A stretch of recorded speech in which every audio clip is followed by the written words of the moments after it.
बिल्किस रियाज Europe के क़याम के ज़माने की बात है। मैं लंदन में अपनी सहेली के पास ठहरी हुई थी। एक रोज़ मुझसे कहने लगी कि आओ तुम्हें जंगल की सैर करवाती हूँ। जंगल में ना बाबा, मुझे वहाँ जाते हुए डर लगता है। डरने की बात थोड़ी है, मैं तुम्हें अपनी आंटी से मिलवाऊंगी। आंटी? मैंने हैरत से पूछा। हम वो जंगल में रहती हैं। तो क्या वो अकेली जंगल में रहती हैं? कुछ लोग और भी हैं, मगर वहाँ बहुत कम घर हैं। अच्छा। मैं दिल्ली से इसके साथ अपनी सहेली की आंटी गरज से मिलने के लिए चली गई थी। 1 घंटे की ड्राइव पर जंगल आ गया था। हम दोनों एक छोटे से घर में आंटी गरज को ढूंढने लगी थीं। वो बावर्ची खाना में चाय का इत्तेमाम कर रही थी। शायद इन्हें हमारी आमद की इत्तला मिल चुकी थी। वो खुशी खुशी बावर्ची खाना से निकलकर हम दोनों से मिलीं। आंटी गरज, ये मेरी दोस्त पाकिस्तान से आई हैं। Welcome my darling, welcome. इन्होंने मेरा मुंह चूमते हुए कहा। हम दोनों उस वक्त लॉन्ग रूम में बैठे थीं। आंटी गरज चाय बनाकर ले आई थीं। साथ चॉकलेट और बिस्किट भी थे। चाय पीते हुए मैंने सारे घर का जायजा लेना शुरू कर दिया था। सुनसान घर, और वो भी इस घने जंगल में 3-4 घरों में से एक था। कुछ फासले पर 3-4 घर और भी थे। अक्सर शिकारी वहां आकर ठहरते थे। इन घरों में सिवाय चौकीदारों के और कोई नहीं रहता था, मगर ये बूढ़ी खातून इतनी बहादुर थी कि वो अकेली इस घर में रह रही थी। सारे घर में सन्नाटा छाया हुआ था। मुझसे रहा ना गया और मैंने पूछ ही लिया था, आंटी आप अकेली इस घर में रहती हैं, बच्चे नहीं हैं क्या? बच्चे 2 हैं। अच्छा, तो किधर हैं? उनकी शादियां हो चुकी हैं, अपने अपने घरों में मसरूफ़ हैं, कभी कभार आ जाता हैं। मैं उस वक्त बहुत खौफजदा हो रही थी तो उनसे पूछ बैठी थी, आंटी आपको अकेले घर में डर नहीं लगता?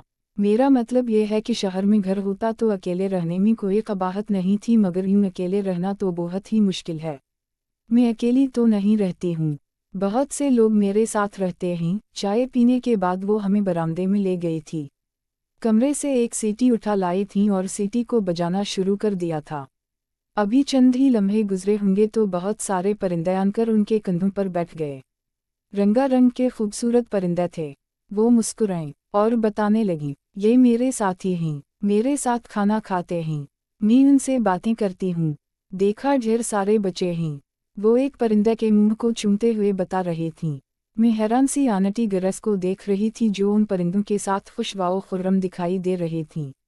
मेरी हैरानगी को देखते हुए वो मुझसे गोया हुई, न सिर्फ परिंदे मेरे बच्चे हैं, बल्कि 2 बलिया और 2 कुत्ते भी हैं।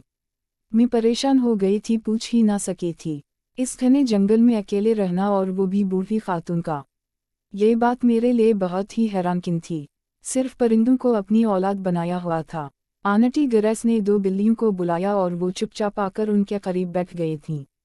कुत्ते उस वक्त कहीं घूम फिर रहे थे।